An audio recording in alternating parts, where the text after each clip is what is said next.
Never judge the strength of a father's heart by the walls he builds, because sometimes the strongest walls are hiding the deepest fears. Vincent Romano had spent his entire life believing that every problem could be solved with enough power, enough money, or enough control, but nothing in his carefully constructed empire prepared him for the afternoon that changed his family forever. His 11-year-old son, Lucas Romano, returned home from the hospital after a devastating accident that left him paralyzed from the waist down. The doctors spoke with cautious optimism about rehabilitation, yet every encouraging sentence seemed to disappear beneath the silence that settled inside the Romano estate. The once lively mansion overlooking acres of perfectly landscaped gardens became painfully quiet. The basketball resting beside the driveway never moved again. The piano inside the family room remained untouched. Even the enormous dining table, designed to host celebrations, became a place where unfinished meals grew cold. Lucas rarely spoke.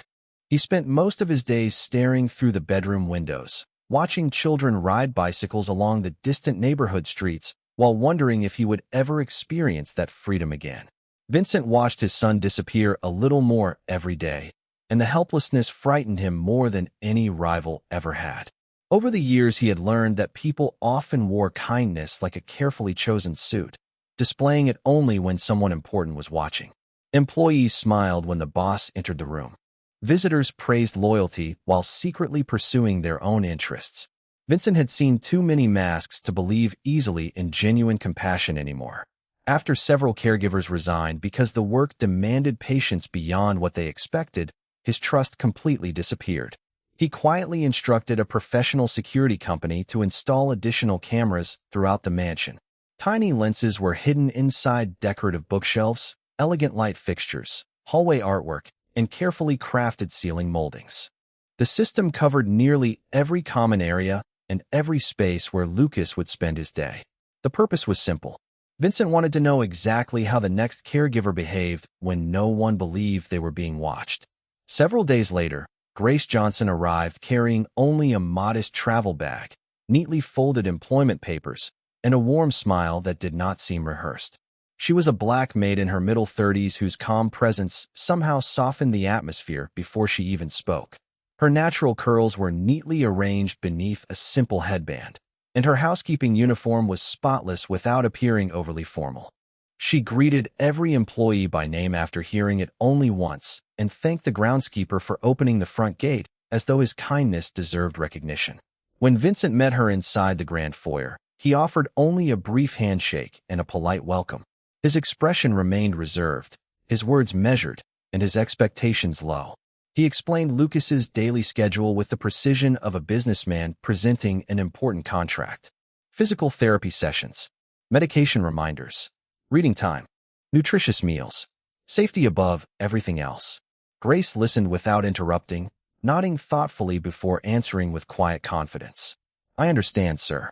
My first responsibility is helping your son feel respected." The answer surprised Vincent because she had not mentioned salary, working hours, or household rules. She had spoken only about Lucas. Even so, Vincent refused to let hope replace caution. That evening, he entered the mansion's private security room, where dozens of high-definition monitors displayed every carefully positioned camera throughout the estate. He settled into the leather chair, folded his hands, and watched the screens in complete silence as Grace wheeled Lucas through the hallway toward the sunlit library, completely unaware that every ordinary moment had already become part of a test she never knew she was taking. The first morning passed without incident, and somehow that unsettled Vincent Romano more than if something had gone wrong. He had expected awkward mistakes, forced smiles, or the kind of carefully performed kindness people often displayed during their first days at a new job. Instead, every camera throughout the mansion captured something far quieter. Grace Johnson moved through the estate with steady confidence, never rushing, never pretending to be busier than she was, and never looking around to see whether someone important happened to be watching. Vincent sat alone inside the security room before sunrise with a cup of black coffee growing cold beside him as dozens of monitors illuminated the darkened walls. He watched Grace prepare Lucas's breakfast with fresh fruit, scrambled eggs, and whole grain toast exactly as the nutritionist had recommended. She arranged everything neatly on the tray before carrying it upstairs without a single dramatic gesture. When she entered Lucas's bedroom, the boy barely acknowledged her presence. He stared silently through the wide bedroom windows toward the distant neighborhood where children were walking to school with backpacks bouncing against their shoulders. Grace did not pressure him to speak. She simply placed the breakfast beside him and quietly opened the curtains a little farther, allowing warm morning sunlight to fill the room. "It is going to be a beautiful day," she said gently. Lucas shrugged without looking away from the window. Many caregivers before her would have continued talking in hopes of forcing conversation. Grace did something different. She picked up a novel resting on the bookshelf and sat several feet away in a comfortable chair. She opened the book and began reading softly to herself, never asking Lucas to listen. After several minutes, Vincent noticed something unexpected through the camera. Lucas slowly turned his head. He did not speak, but his attention drifted from the window toward Grace's calm voice. She never reacted as though she had accomplished something important. She simply continued reading at the same gentle pace. Later that afternoon, physical therapy became another quiet surprise. Lucas struggled through several simple arm exercises before frustration overwhelmed him. He dropped the lightweight resistance band onto the floor and folded his arms. "I am done," he muttered. Grace bent down, picked up the band, and placed it neatly beside him instead of insisting he continue. She pulled another chair close enough to sit beside him without invading his space. "Can I tell you something?" she asked. Lucas remained silent. "When I was little, my grandmother used to plant flowers every spring. For weeks nothing happened. I thought the seeds had failed. She always smiled and said that just because we could not see something growing did not mean nothing was happening." Lucas looked down at his motionless legs before quietly asking, "Did the flowers grow?" Grace smiled warmly. "Every single year." There was a long pause before Lucas reached for the resistance band again. He completed only 3 more repetitions, but they were 3 repetitions he had chosen himself. Vincent leaned forward in his chair, replaying the recording twice to make certain he had not imagined the moment. Grace had not encouraged Lucas with empty promises or exaggerated optimism. She had simply offered patience instead of pressure. As evening settled across the Romano estate, Vincent continued watching the security monitors long after the household had grown quiet. He searched every screen for signs of performance, expecting to discover that the warmth he witnessed disappeared whenever Grace believed she was alone. Instead, every camera revealed the same woman, speaking kindly to the kitchen staff, thanking the groundskeeper for trimming the roses, straightening family photographs in the hallway, and treating every ordinary task with quiet respect. For the first time in many years, Vincent found himself hoping the cameras would prove him wrong rather than right. Several more days passed, and the quiet rhythm inside the Romano estate began changing in ways no one would have noticed without the hidden cameras. Vincent Romano continued spending part of every evening inside the security room, surrounded by glowing monitors that displayed nearly every corner of the mansion. At first, he still searched for inconsistency, believing that eventually Grace Johnson would grow tired, impatient, or careless once she settled into her routine. Instead, the recordings revealed something far more difficult to understand. Grace behaved exactly the same whether another employee stood beside her or whether she believed she was completely alone. One rainy afternoon, dark clouds settled over the estate, forcing Lucas Romano to cancel his scheduled time in the gardens. The disappointment on the 11-year-old's face was impossible to miss. He stared at the rain sliding down the library windows without saying a word. Grace quietly wheeled him closer to the fireplace, disappeared for only a few minutes, and returned carrying an old wooden chess set she had discovered in one of the study cabinets. She carefully arranged every piece across the board before smiling gently. "Do you know how to play?" she asked. Lucas gave a small shrug. "My grandfather tried to teach me once, but I never paid attention." Grace nodded thoughtfully. "Then today sounds like a good day to start again." They played slowly, and she never allowed herself to win too easily or lose on purpose. Every move became another reason for Lucas to think instead of dwelling on everything he believed he had lost.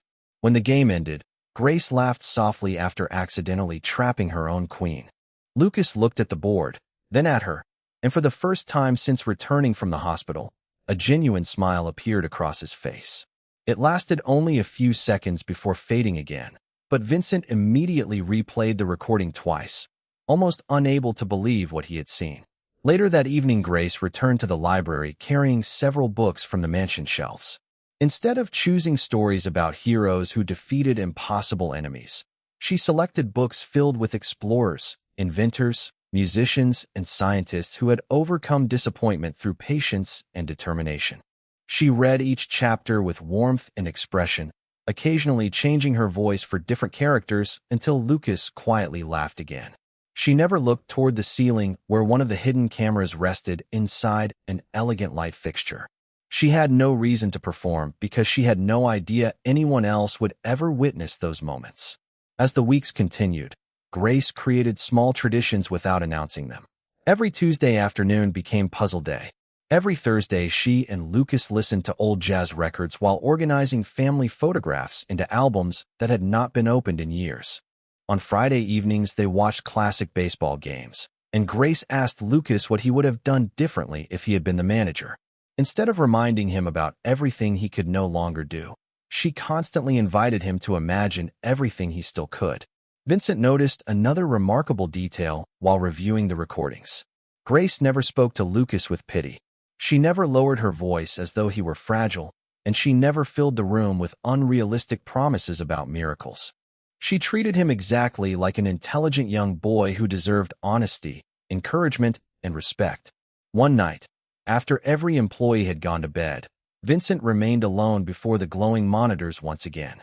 A camera inside the library showed Grace quietly placing a folded blanket over Lucas after he had fallen asleep with a book resting across his lap. She gently turned off the reading lamp, whispered, "Sleep well, young man," and quietly closed the door behind her. There was no audience, no applause, and no expectation of recognition. Vincent leaned back slowly in his chair, realizing that every hidden camera he had installed to uncover deception had begun revealing something he had almost forgotten existed, the quiet kind of kindness that remained exactly the same even when no one was watching.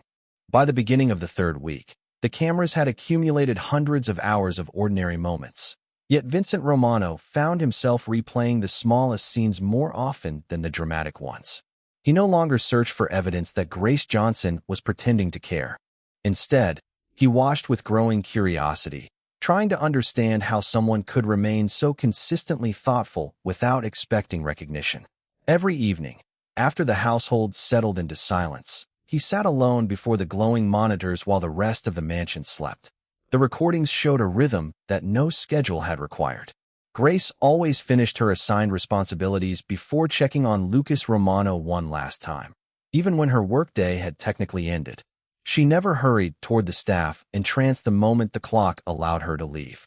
One cool autumn evening, after helping Lucas complete another successful therapy session, Grace noticed him staring at an old family photograph resting on the bookshelf. It showed Lucas standing beside his father at a county fair, proudly holding a blue ribbon from a youth fishing competition. "You looked happy that day," Grace said softly. Lucas studied the picture for several seconds before answering. "Dad canceled 3 meetings just to spend that Saturday with me. We used to do things like that all the time." His voice faded into silence.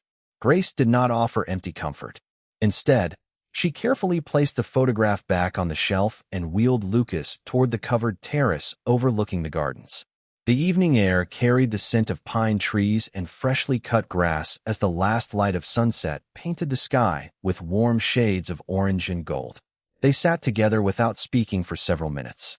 Finally, Grace looked across the gardens and said, "Sometimes people become so busy protecting what they love that they forget to simply be present with it." Lucas slowly turned toward her. "Do you think my father is afraid?" Grace smiled gently before answering. "I think he loves you very much." Sometimes love and fear were the same face. Vincent froze as he listened through the security audio. No one had ever described his own heart so accurately. Grace had no idea he was listening, yet somehow she had spoken directly to the burden he carried every day. The following afternoon, Lucas surprised everyone by asking to spend an hour in the mansion's music room. He admitted that he had not touched the piano since returning home because every memory reminded him of what had changed. Grace quietly rolled his wheelchair beside the instrument and opened the lid without saying a word. Instead of asking him to play, she pressed a single key, allowing one clear note to echo through the room. Then another. Soon she was playing a simple melody with one hand. Lucas watched carefully before placing his own fingers on the keyboard. At first he hesitated, then slowly matched the next few notes. The melody was far from perfect, but for several wonderful minutes the music replaced the silence that had haunted the estate for months. From the security room, Vincent watched every second unfold. He noticed that Grace never looked toward the hidden cameras, never paused for dramatic effect, and never behaved differently when she believed she was alone. The cameras had become silent witnesses to something far greater than the investigation they were meant to conduct. They were preserving quiet moments of hope that no one had planned, no one had rehearsed, and no one expected to be remembered. As Vincent turned off the monitors that night, he realized an uncomfortable truth had begun settling into his heart. The system he had built to measure trust was slowly exposing the one person in the mansion who had never needed to prove she deserved it. The hidden cameras continued recording day after day, but Vincent Romano had stopped watching them with suspicion. Without realizing it, he had begun searching for moments that reminded him his son was still the same curious 11-year-old beneath the quiet sadness that had settled over his life.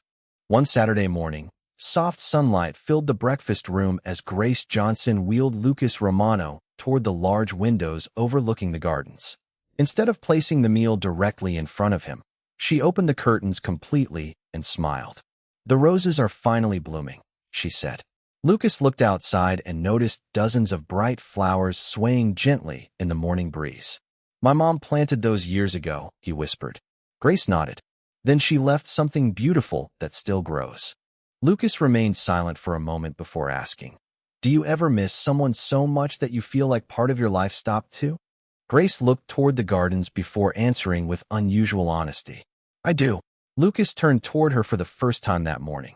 Grace rested her hands lightly on the wheelchair handles and continued speaking in the same calm voice she always used. "My father became very sick when I was about your age. For a long time he could not do many of the things we loved together. I remember believing everything good had disappeared forever." Lucas listened without interrupting. "Did he ever get better?" Grace smiled softly. "Some days were better than others. But something even more important happened. I realized that people do not lose their value because life becomes difficult. Sometimes they simply need someone willing to sit beside them until they remember it themselves." Vincent, watching through the security monitors, leaned forward without taking his eyes from the screen. Grace had never mentioned her own life during the hiring interview. She had never spoken about personal hardship to earn sympathy or admiration. She shared the story only because Lucas needed hope, not because anyone was listening. After breakfast, Grace suggested they visit the greenhouse tucked behind the western gardens. The building had been neglected for months, yet sunlight still poured through the glass ceiling onto rows of empty planting beds. Grace found several packets of vegetable seeds stored inside a cabinet and handed one to Lucas. "Would you like to grow something?" she asked. Lucas looked uncertain. "What if nothing grows?" Grace gently placed the packet in his hands. "Then we learned something. But if we never plant the seed, we already know the answer." Together, they carefully filled small containers with fresh soil. Grace positioned each tray where Lucas could comfortably reach from his wheelchair, allowing him to press every seed into the earth himself. They labeled each container with neat handwriting and placed them beside the greenhouse windows where the afternoon sunlight would reach them every day. There were no promises that the seeds would sprout quickly, just quiet confidence that patient care always mattered. That evening, Vincent replayed the greenhouse recording several times. He noticed Grace brushing loose dirt from Lucas's sleeves before quietly sweeping the floor after he had gone inside. She smiled to herself while watering the newly planted trays, even though no one else was there to appreciate the effort. It was another ordinary moment hidden inside hundreds of hours of recordings, yet it stayed with Vincent longer than any business meeting or financial victory ever had. For weeks, he had believed the cameras were protecting his son from disappointment. Sitting alone before the glowing monitors that night, he began to wonder whether they had been protecting him from seeing the extraordinary kindness that had quietly entered his home all along. The small seed trays inside the greenhouse became the first thing Lucas Romano wanted to check every morning. And for Vincent Romano, That simple change carried more hope than any optimistic medical report. The cameras quietly documented a new routine forming inside the estate. Before breakfast, Grace Johnson always wheeled Lucas through the garden path leading to the greenhouse, where they inspected each container as though they were caring for something far more valuable than vegetables. Most mornings there was nothing to see except dark soil and handwritten labels, yet Grace never sounded disappointed. Growth spends a long time invisible, she would remind him with the same calm confidence. That does not mean it has stopped. Lucas nodded a little more each day. His questions slowly shifted from wondering why life had changed to asking what they might plant next season. Vincent noticed the difference immediately. His son no longer stared endlessly through the bedroom windows. Instead, he began requesting books about gardening, wildlife, and famous national parks. The library, once silent except for the turning of pages, gradually filled with conversations that wandered from history to astronomy and from baseball statistics to funny childhood memories Grace shared with gentle humor. One afternoon, while organizing shelves in the library, Grace discovered an old leather scrapbook tucked behind several oversized history volumes. She carefully dusted the cover before bringing it to Lucas.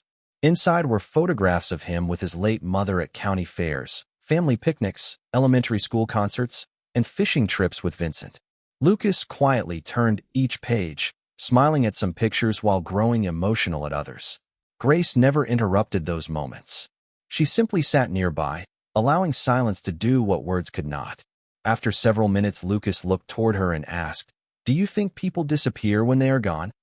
Grace gently closed the scrapbook halfway before answering. "I think love changes its address.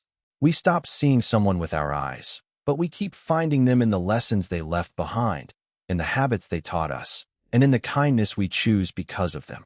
Lucas lowered his eyes before whispering, "Mom always told me to notice the little things." Grace smiled warmly. "Then every flower blooming outside is reminding you of her." From the security room, Vincent felt an unexpected tightness in his chest. He remembered hearing those exact words from his wife years earlier while they walked through the gardens together. Grace could not possibly have known that memory, yet somehow she had preserved it for Lucas without realizing it. Later that evening, Vincent replayed the footage once again, paying attention not only to Grace, but also to himself. He noticed how often he had chosen to observe through a monitor instead of entering the room. While Grace was helping Lucas discover reasons to smile again, he had been standing behind screens, convincing himself that watching over his son was the same as being present. The realization lingered with him long after the monitors were switched off. The following morning, something even smaller caught his attention. As Grace prepared to leave for the evening the previous day, she quietly returned to the greenhouse alone. She checked every seed tray one last time, watered the soil lightly, adjusted the containers so each would receive equal sunlight the next morning, and smiled when she noticed the faintest green sprout pushing through the surface of one cup. She did not call anyone to celebrate. She did not take a photograph or expect praise. She simply whispered, "Good job," as though encouraging the tiny plant itself before locking the greenhouse door and walking home beneath the fading evening sky. Vincent watched the recording in complete silence, realizing that the first sign of new life inside the greenhouse had appeared on the very same day hope had quietly begun growing inside his own heart. The tiny green sprout inside the greenhouse was no longer alone. Within another week, nearly every container Lucas Romano had planted showed signs of life, and each new leaf seemed to awaken something inside him as well. He began asking Grace Johnson if they could spend a little longer outside each afternoon, even if it was only to sit beneath the tall maple trees and watch birds gather near the fountain. The Romano estate, once defined by silence, slowly welcomed the sound of conversation again. Housekeepers exchanged friendly greetings in the hallways. The groundskeeper proudly showed Lucas the first roses of the season, and even the kitchen staff noticed that more meals returned to the kitchen with empty plates instead of untouched portions. Vincent Romano observed every change from the security room, but something inside him had begun resisting the familiar comfort of the monitors. One afternoon, instead of watching another recording, he quietly walked through the hallway until he reached the library door. He remained outside without entering, listening as Grace and Lucas worked together on a large puzzle spread across the reading table. "This piece does not fit anywhere," Lucas sighed with a hint of frustration.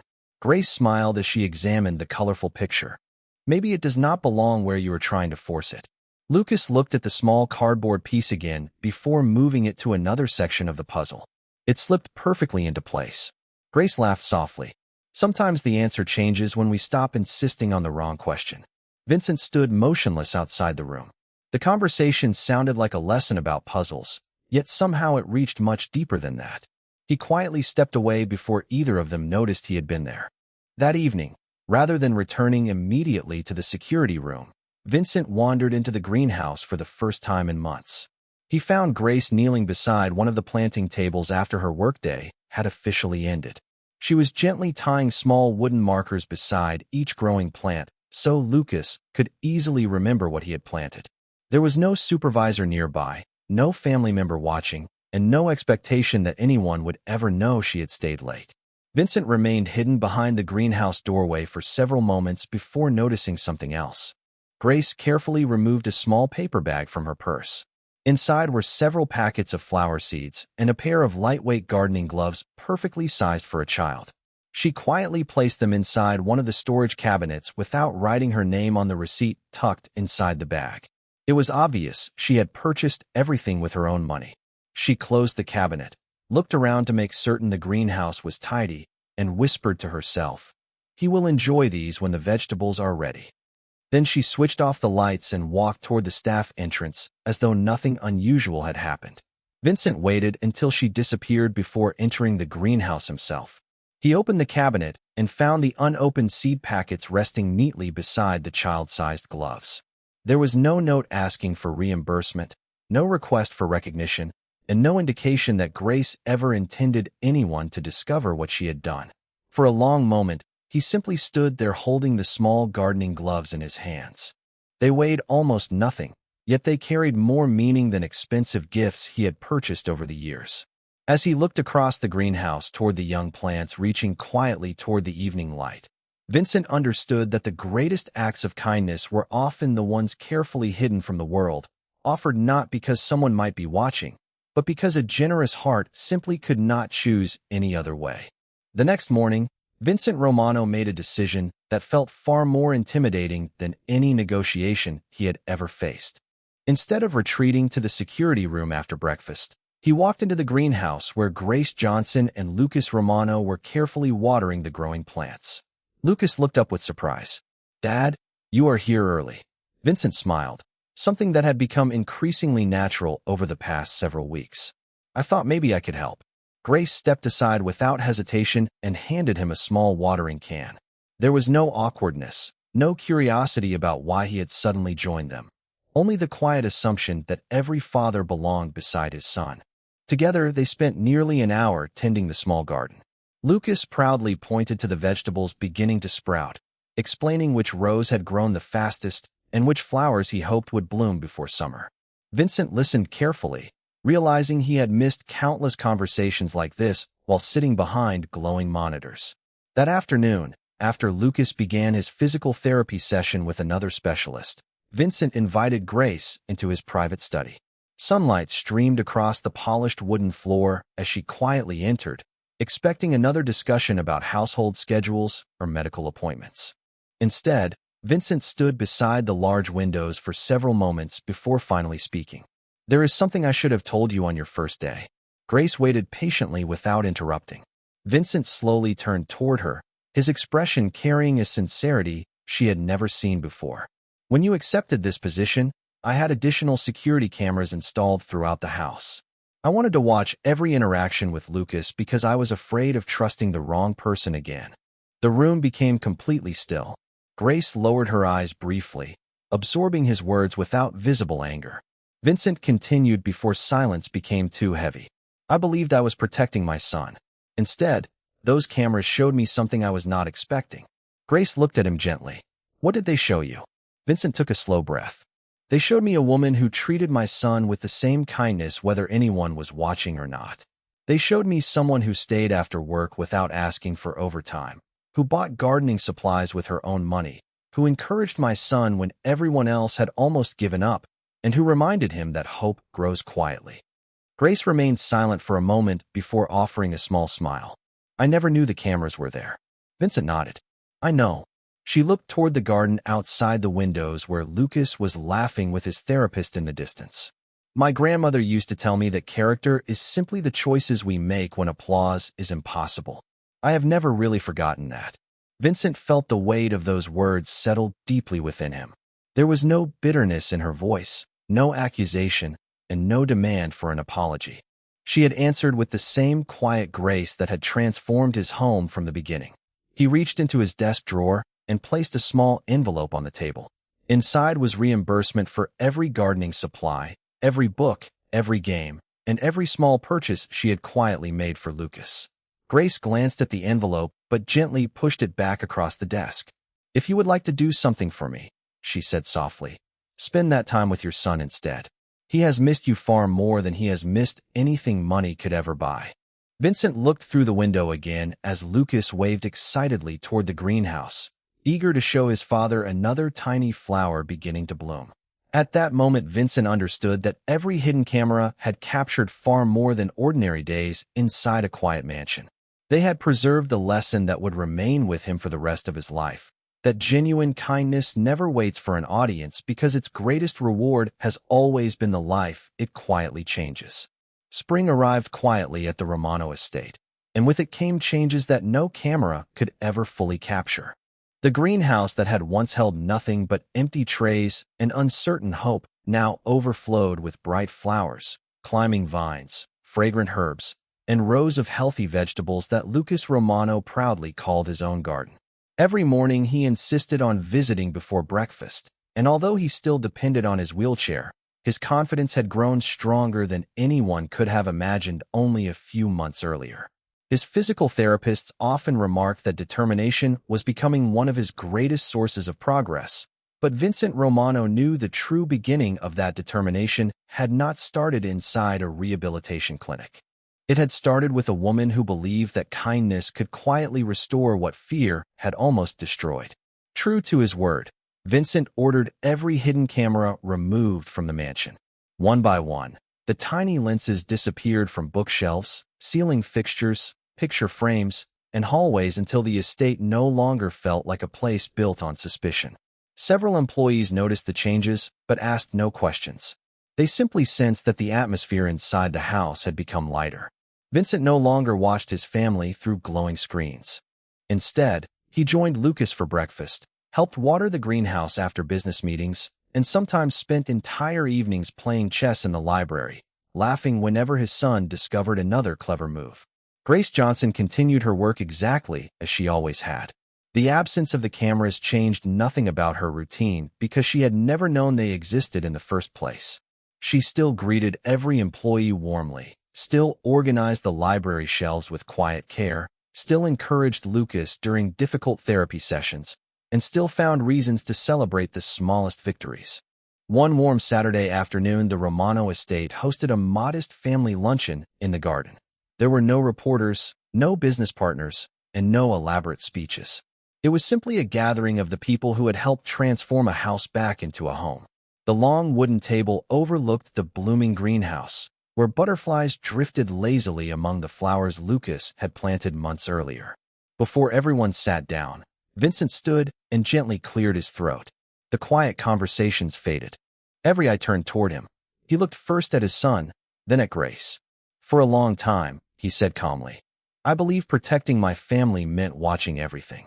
I thought trust had to be earned through constant proof. I was wrong. The garden became completely silent. Vincent continued with a grateful smile. The person I trusted the least became the person who taught my son to hope again. She also reminded me that the greatest measure of character is not what someone does when the world is watching. It is what they choose when nobody believes they are being seen. Lucas reached over and gently took Grace's hand. Dad, he said with a bright smile, can Grace always stay with us? Grace looked surprised, and her eyes filled with quiet emotion. Vincent smiled at both of them before answering without hesitation. As long as she wishes. The tension disappeared beneath warm laughter, and the afternoon sunlight seemed brighter than it had in years. Beyond the garden, the greenhouse doors stood open, welcoming fresh spring air through every row of thriving plants.